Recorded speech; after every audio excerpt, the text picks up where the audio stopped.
बेहद खास खबर के साथ इस बुलेटिन की शुरुआत कर रहे हैं। उत्तराखंड में अब शिक्षा के नाम पर फर्जीवाड़ा नहीं चलेगा और न ही नई पीढ़ियों को संस्कृति से दूर रखा जाएगा। सीएम धामी ने साफ कर दिया है कि राज्य की शिक्षा नीति अब सिर्फ किताबी नहीं होने वाली है, संस्कारी भी होगी। सरकारी स्कूलों में प्रार्थना के साथ अब श्रीमद् भगवद गीता के श्लोक सुनाए जाएंगे और बच्चों को उनका मतलब भी समझाया जाएगा। SCERT को गीता को स्कूल सिलेबस में शामिल करने की प्रक्रिया भी शुरू करने के निर्देश दे दिए गए हैं। वहीं दूसरी तरफ स्कॉलरशिप घोटाले में गैर अल्पसंख्यक स्कूलों को फर्जी तरीके से अल्पसंख्यक दिखाकर की गई धांधली पर भी धामी सरकार ने ताबड़तोड़ एक्शन शुरू कर दिया है। सरस्वती शिशु मंदिर जैसे स्कूल का नाम सामने आने पर सीएम धामी ने उच्च स्तरीय जांच बैठा दी है। मामले में 456 फर्जी एंट्रीज की जांच शुरू हो चुकी है, जिससे यह साफ होता है कि धामी सरकार शिक्षा को सिर्फ किताबों तक सीमित नहीं रखना चाहती, बल्कि भाव और संस्कारों से जोड़ने की दिशा में भी कदम बढ़ा रही है। सरकारी स्कूलों में श्रीमद् भगवद गीता और रामायण जैसे ग्रंथों से छात्रों को जोड़ने की पहल इसी सोच का हिस्सा है। साथ ही छात्रवृत्ति योजनाओं में गड़बड़ियों पर भी कार्रवाई दिखती है।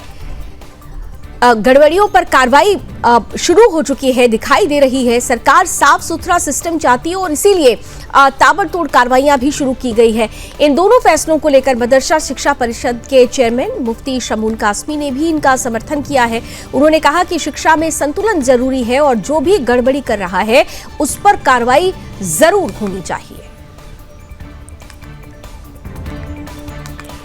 और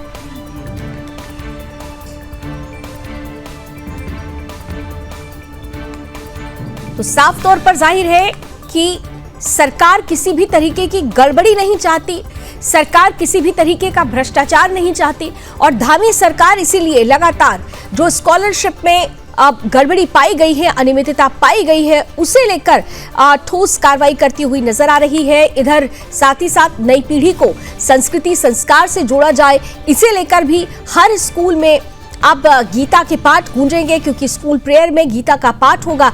उत्तराखंड में शिक्षा के नाम पर न तो फर्जीवाड़ा चलेगा और न ही पीढ़ी, जो आने वाली पीढ़ी है, उसको किसी भी तरीके से अपनी परंपरा से, अपनी नींव से, अपनी आधार से दूर रखा जाएगा।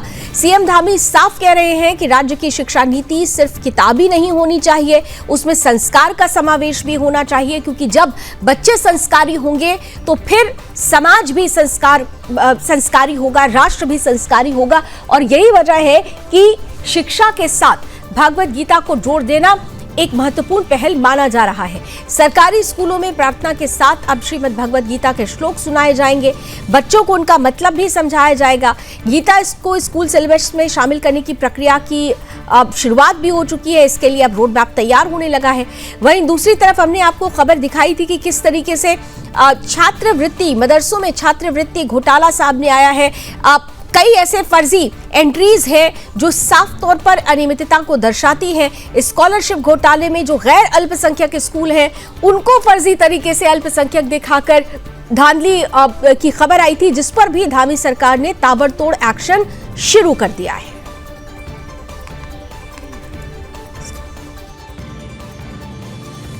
जो खास तौर से उत्तराखंड के मुख्यमंत्री और उत्तराखंड के विकास के बीच में जो एक रिश्ता है, नीतियों के तहत, निर्णयों के तहत, उसको परिलक्षित करता है। क्योंकि साफ तौर पर उत्तराखंड में एक तरफ शिक्षा के नाम पर जो फर्जीवाड़ा हो रहा है, उसे लेकर धामी सरकार एक्टिव मोड में है। मदरसे में स्कॉलरशिप को लेकर जो धांधली हुई है, उसे लेकर कड़ी कार्रवाई की बात की जा रही है, एक्शन मोड में सरकार आ चुकी है। तो दूसरी तरफ जो पीढ़ी आने वाली, उसको संस्कारी बनाना है, उनको अपनी परंपरा से जोड़ना है और इसलिए अब स्कूलों में गीता का पाठ भी पढ़ाया जाएगा। और इसका समर्थन खुद मदरसा शिक्षा बोर्ड के जो अध्यक्ष हैं मुफ्ती शमून कासमी साहब कर रहे हैं। और खुद हमारे साथ इस वक्त विशेष अतिथि के रूप में मुफ्ती शमून कासमी साहब जुड़ भी चुके हैं। कासमी साहब, बहुत स्वागत है आपका सुदर्शन न्यूज में। और मैं सीधा सवाल पहले करूंगी कि जिस तरीके से उत्तराखंड के बच्चों को, जो हमारी आने वाली पीढ़ी है, उनको अब गीता के पाठ से जोड़ा जाएगा, यानी संस्कृति परंपरा का निर्वहन कैसे किया जाता है, जीवन दर्शन क्या होता है, स्कूलों में अब गीता का पाठ पढ़ाना किस तरह से लेते हैं आप इसे?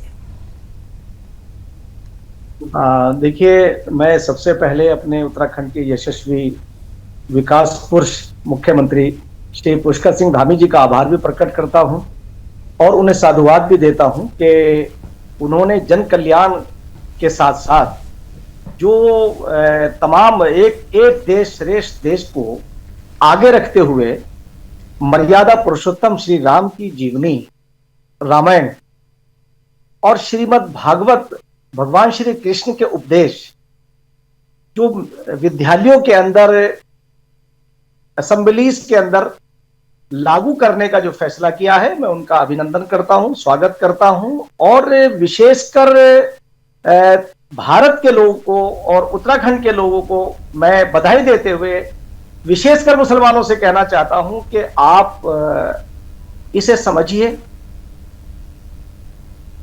और समझने का प्रयास करिए कि मर्यादा पुरुषोत्तम श्री राम और भगवान श्री कृष्ण की जो उपदेश हैं वो सामाजिक हैं और सामाजिक न्याय पर आधारित हैं। और सामाजिक न्याय अगर होगा तो वही धर्म है। अधर्म है अन्याय, अधर्म है शोषण। तो शोषण के खिलाफ जब श्री कृष्ण अर्जुन से कहते हैं, आदेश देते हैं अर्जुन को कि अर्जुन धनुष उठाओ और इन पाखंडियों का वध करो। वो पाखंडी कौन थे? वो कौरव थे। और वो कौरव ने क्या किया था कि हमारी एक महिला का, नारी का अपमान किया। और नारी भी कौन? यानी मां द्रौपदी का अपमान। कैसे उसे धर्म से जोड़ा जा सकता है? वो अधर्म था। तो अर्जुन हाथ जोड़ करके खड़े हो जाते हैं और कहते हैं, महाराज मेरे सामने मेरा परिवार है। तब श्री कृष्ण कहते हैं कि ये तुम्हारा परिवार नहीं है, बल्कि ये पाखंडी हैं, ये शोषण करने वाले हैं। इनका वध करना ही तुम्हारा धर्म है। तुम एक योद्धा हो, तुम एक क्षत्रिय हो और तुम्हारा धर्म ही युद्ध करना है, अधर्मियों को का वध करना है। तो आप मैं पूछना चाहता हूं कि अधर्मी किसी भी धर्म में हो, किसी भी कम्युनिटी के अंदर हो, अगर वो अधर्म का काम कर रहा है तो धर्म की पहली डेफिनेशन ये है कि उसे कमजोर किया जाए, उन्हें खत्म किया जाए। तो ये काम श्री कृष्ण भगवान ने किया और एक महिला का, एक नारी का बदला लिया। यही धर्म है। बिल्कुल, आपने ठीक कहा कि यही धर्म है। और मुफ्ती साहब, मैं जानती हूं कि आपने व्यक्तिगत रूप से गीता का पठन पाठन किया हुआ है और इसीलिए आपको विस्तार से इसकी जानकारी भी है। लेकिन सवाल यह है कि केवल स्कूलों तक अगर हम गीता का पाठ या इसका ज्ञान अगर हम सीमित रखेंगे तो जो उद्देश्य आप इस वक्त बोल रहे हैं वो उद्देश्य की पूर्ति नहीं हो पाएगी। लक्ष्य और उद्देश्य तो पूरा होना चाहिए। तो क्या आपको लगता है कि मदरसों में भी गीता का पठन अनिवार्य कर देना चाहिए? हाँ, मैं आपसे यही मैं कहना चाहता हूं कि अब आप अगला जो पार्ट है, यानी मर्यादा पुरुषोत्तम श्री राम का, कि एक आज्ञाकारी पुत्र अपने बाप की आज्ञा का पालन करते हुए कहते हैं कि पिताश्री आप अपने जो वचन है उन्हें पूरा करिए, और वो राजपाट छोड़ करके जंगल में चले जाते हैं। अगर उनका जीवन लोगों के सामने आगे, जैसे आपने कहा, इन जनरल होना चाहिए, ये सारे देश के लिए होना चाहिए। मैं तो ये बात कहूंगा कि इसे समस्त देश के लोगों को, समस्त राज्यों के लोगों को इसे लागू करना चाहिए। और सिर्फ विद्यालयों में नहीं, ये यूनिवर्सिटीज में भी होना चाहिए। और हम इसके ट्रांसलेट को मदरसों के अंदर भी हम इसे पढ़ाएंगे। और वही चीज है, इसमें कोई अलग नहीं है कि मर्यादा पुरुषोत्तम श्री राम की जीवनी है रामायण। और रामायण अगर हम पढ़ेंगे, अभी पिछले दिनों जब रामायण आती थी सारे लोग देखा करते थे, रास्ते रुकाया करते थे। तो एक आज्ञाकारी पुत्र का जब चरित्र सामने आएगा तो मैं एक बात ये कह सकता हूं कि आने वाले दिनों में जो वर्धा आश्रम में लगातार इजाफा हो रहा है वो कम होगा। लोग अपने माता पिता को अपने घरों पर रखेंगे, उनके आचरण को जब जिएंगे। और मुझे ऐसी आशा है कि भारतीय जो परंपरा है वो पूरे विश्व के अनुसरण के लिए है। जैसे मैं आपको आज बता दूं कि आज के प्रधानमंत्री श्री नरेंद्र मोदी जी, उन्होंने एक गरीब परिवार के अंदर जन्म लिया और आकर के उन्होंने कहा, सबका साथ, सबका विकास, सबका विश्वास, सबका प्रयास। कोई किसी धर्म विशेष में या किसी वर्ग विशेष में कोई भेदभाव नहीं किया। और यही काम हमारे सैनिक पुत्र माननीय हमारे मुख्यमंत्री श्री पुष्कर सिंह धामी जी ने अपने राज्य को एक आदर्श राज्य बनाने के लिए जो प्रयास किए हैं, और जितने भी कानून उन्होंने बनाए हैं बगैर किसी भेदभाव के और बगैर, बिल्कुल ठीक कहा मुफ्ती साहब आपने। लेकिन यहीं पर सबसे बड़ा अफसोस होता है कि जब हम कहते हैं सबका साथ, सबका विकास, सबका विश्वास, तो ये विश्वास शायद एक तरफा है। आप सरकार वो उस विश्वास के साथ योजनाएं बना रही है, लेकिन जिनके लिए विश्वास की परिपाटी तय की जा रही है वो विश्वास वो दिखा नहीं रहे हैं, वही विरोध कर रहे हैं, वही विधर्मी और अधर्मी हो जा रहे हैं। उनके ऐसे लोगों के लिए क्या कहेंगे आप? मैं विनीत बहन जी आपसे एक ये बात कहूंगा, आपने बहुत अच्छी बात कही है। मैं इतना जानता हूं कि आपको एक किसी शायर की एक पंक्ति कहता हूं कि जबाने यार मन तुर्की के मन तुर्की नमी दानम, मेरे यार की जबान तुर्की है और मैं तुर्की नहीं जानता हूं। बिल्कुल उस वर्ग विशेष को 60 साल में एक कुछ तथाकथित प्रोफेशनल पार्टियों ने यही काम किया कि आरएसएस जो इन्वायरमेंट की बात करती है, गौरक्षा की बात करती है, मानव कल्याण की बात करती है, विश्व का सबसे बड़ा संगठन है जो मानव सेवा में यकीन रखता है। भारतीय जनता पार्टी जो भारत के लोगों की पार्टी है, इन दोनों से उन्होंने राजपाट चलाने के लिए एक ऐसा षड्यंत्र किया कि उन मुसलमानों से जिनकी तरफ आप इशारा कर रही हैं उन्हें एजुकेशन से दूर कर दिया और मीडिएटरों के जरिए से उन्हें वोट बैंक बनाया।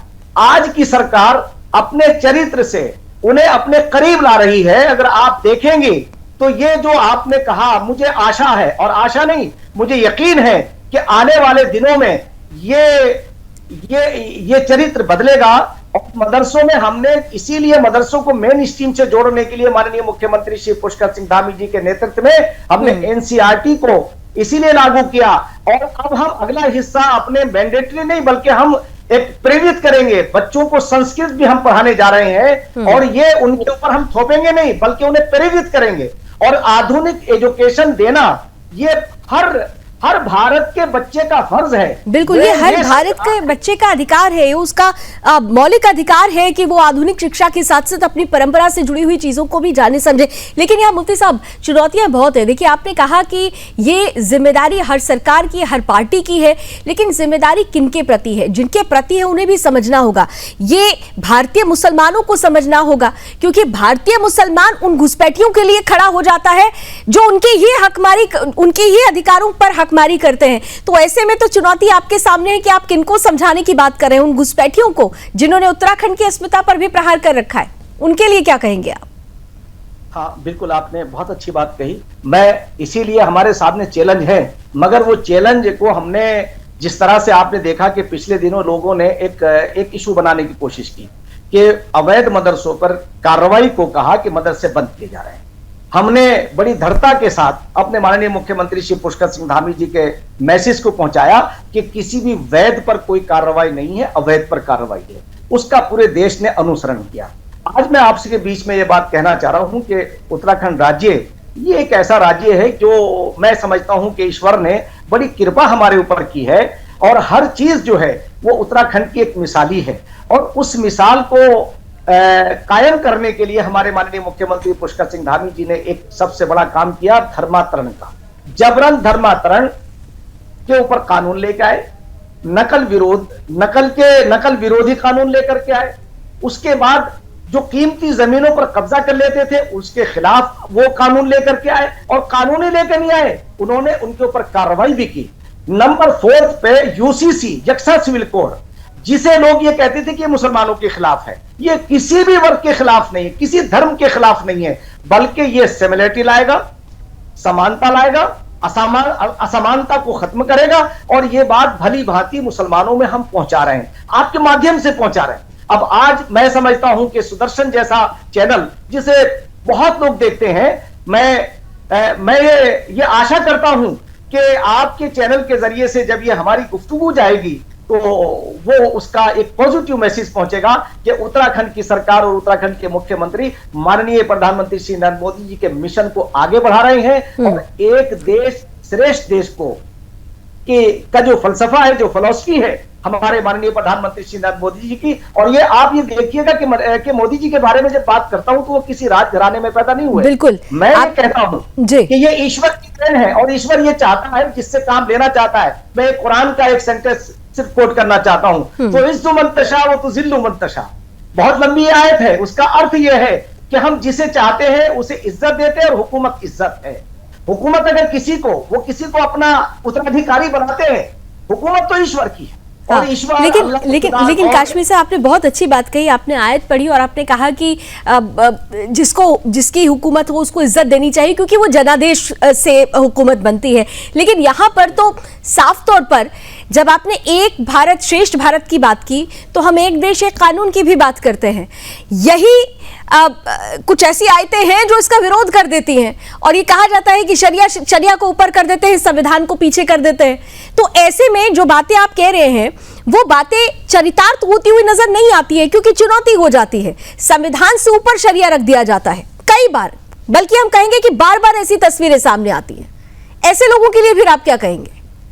हाँ मेरी बहन, आप जैसी साहसी एंकर, मैं तो आपको आपके जरिए से बात पहुंची कि मैं आपको एक बात बता दूं कि कुछ मीडिएटर कुछ ठेकेदारों ने ये काम किया कि अपने फायदे के लिए उन्होंने एक मैं नाम नहीं लेना चाह रहा था, कांग्रेस और ये जो छदम सेकुलरवाद की बात करने वाले लोग हैं, उन्होंने मुसलमानों के अंदर एक डर पैदा किया।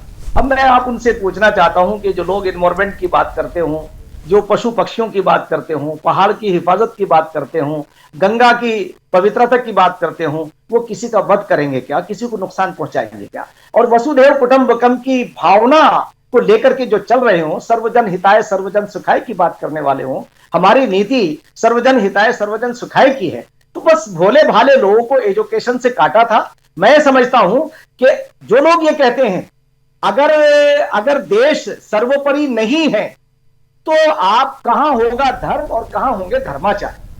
धर्म भी वही होगा जहां आपका देश मजबूत होगा, और देश के मजबूत होने के लिए मैं आपको बड़ा उदाहरण कई मौलानाओं को आपकी बात चुभ जाएगी मुफ्ती साहब, कई मौलानाओं को ये बात चुभ जाएगी। नहीं, मैं आपको बहन दावे के साथ ये कह रहा हूं कि आप उन्हें जो इस तरह की बात करते हैं कभी उन्हें बिठाइएगा अपने साथ। अगर मैं गलत बात कह रहा हूं, ये वो बात है जो शरीयत का हिस्सा है। शरीयत को ये जानते नहीं, शरीयत के माने कानून के हैं, और कानून में यह कहा गया कि हजरत मोहम्मद साहब ने यह कहा कि वतन से मोहब्बत तुम्हारे ईमान का हिस्सा है। ईमान का हिस्सा यानी हम उस वक्त तक बेईमान होंगे अगर अपने वतन से मोहब्बत नहीं करें। तो यहाँ पे ऐसे लोग हैं जो कहेंगे कि हम वतन से मोहब्बत करते हैं, लेकिन वो भारत माता की जय कहने से कतराते हैं। पाकिस्तान मुर्दाबाद कहकर भारत माता की जय ना कहने का पाप क्या धुला जा सकता है? ओवैसी जैसे लोगों को फिर आप क्या कहेंगे?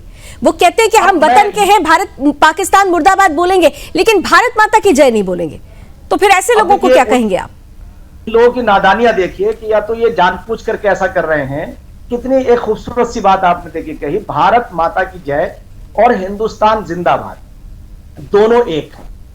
अब ये हिंदी में बोलने से इन्हें प्रॉब्लम हो रही है। मैं कहता हूं भारत माता की जय और हिंदुस्तान जिंदाबाद, भारत जिंदाबाद, भारत माता की जय। तो भारत माता की जय में क्या दिक्कत है? जिंदाबाद ही को तो जय बोलते हैं। इन्होंने दरअसल क्या है कि ऐसा बरगला रखा है कि एजुकेशन की कमी की बिना पर उन लोगों को अपना वोट बैंक बनाए रखा और छोटी छोटी चीजों पर उन्हें गुमराह किया है। यही संकल्प हमने लिया है उत्तराखंड मदरसा बोर्ड के माध्यम से कि हम घर घर तक ये अलग जगाएंगे और लोगों को बताएंगे कि ये धर्मी नहीं है, अधर्मी है। इनका ये धर्म का पालन नहीं कर रहे हैं, ये आपको बरगला रहे हैं। भाई मैं आपसे ये कह दूं कि मैं यूरोप में जाऊं और वहां मैं उनसे कहूं कि मुझे चाय चाहिए, तो वो चाय के बारे में नहीं समझेंगे। वो जब मैं उनसे कहूंगा टी चाहिए या केला कहूंगा तो केले को नहीं समझेंगे। जब मैं बनाना कहूंगा तो वो कहेंगे कि बना। तो इसी तरह से अगर हम वहां महिला कहेंगे तो वो तो नहीं समझते, वो तो वुमेन का नाम समझेंगे। तो इसलिए जो लोग ना जानते हो, तो मैं मुसलमानों को आपके माध्यम से कहना चाहता हूं कि खुदारा जिन चीजों को आपके बीच में इन्होंने प्रचलित किया है वो इन्होंने अपने घर तो बना लिए। आपने देखिए ओवैसी का नाम लिया, ओवैसी आज हिंदुस्तान के भारत के गिने चुने लोगों में से एक यानी धनवान आदमी है। उनके बच्चे जो है इंग्लैंड पढ़ के आते हैं, वो स्वयं इंग्लैंड से जो है बैरिस्टरी का वो लेकर के आए हैं सर्टिफिकेट। आज अगर एक आम आदमी अपने बच्चों को कैसे चाहेगा? तो इन्होंने यहां स्कूल और कॉलेज नहीं बनने दिए।